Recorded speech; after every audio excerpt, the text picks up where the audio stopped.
It's a silent epidemic. And I want to simply ask you, do you hear the silent cries of your organization? The people that have smiles on their face, but internally they feel like they're ready to give up. And I understand that it's not your responsibility, but you do have a role in making sure that they have an environment where they can grow. Because when they grow, your company grows, your organization grows. And so one thing I want to do is I want to let you know my name is Rashad Hayes. And I've shed light to burnout to help people become more resilient, to overcome adversity, and to become the best version of themselves. Because burnout is not their fault.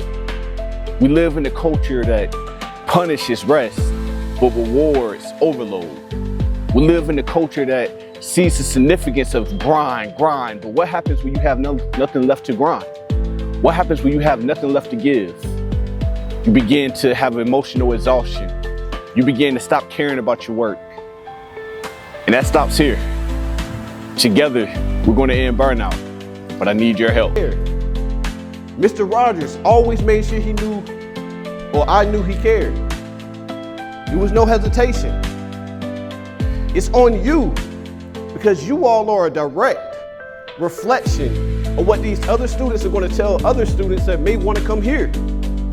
I always tell people, if you want to improve numbers, make sure your staff is invested in. Because with a good staff, the student numbers are going to keep increasing. You didn't know I want to tell you a secret. You can't bake a cake in a cold oven. So what that means to me is that sometimes you're going to have adversity. And adversity is that oven that's going to help you rise. That adversity is going to be that one thing that's going to help you become the person that you desire to be. See, because without that oven, there's no cake.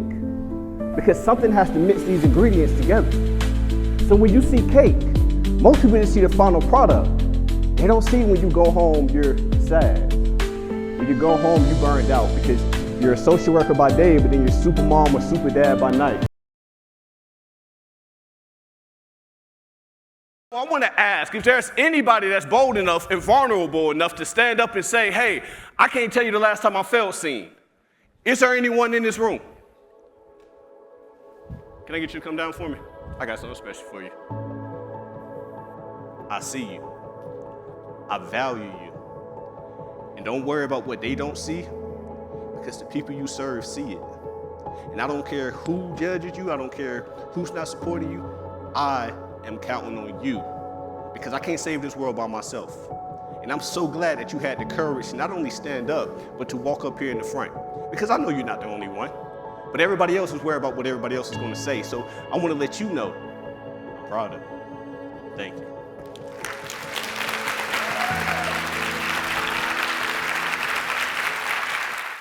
See, I look at this as a cake.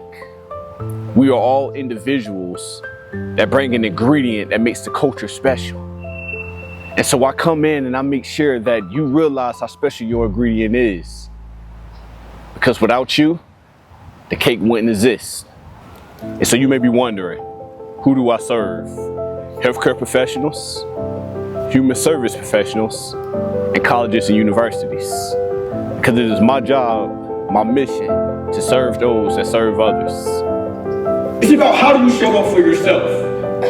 It's about showing up when you're weak, showing up when you hurt, showing up when you're ready to cry, showing up when you're ready to say, you know what, I just give up. That's resilience.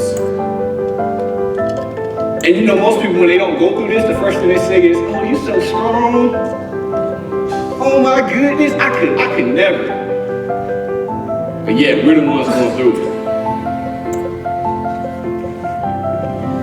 Learn the truth about resilience. Embrace it. Stop running from it. Because you're missing the pivotal part of you. And the moment you say, you know what? This hurts. Okay, why does this hurt? Oh, that makes a lot of sense. Okay. Now I understand, I learned something new about this process. So can I tell you a secret?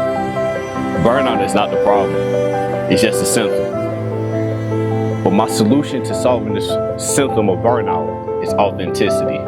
Authenticity becomes the antidote to burnout. And not only do I live this, I teach your people how to live with this as well. So listen, if you're looking for a speaker, that can elevate, entertain, and educate your audience. And I look forward to talking to you soon. And always remember, don't burn your cake.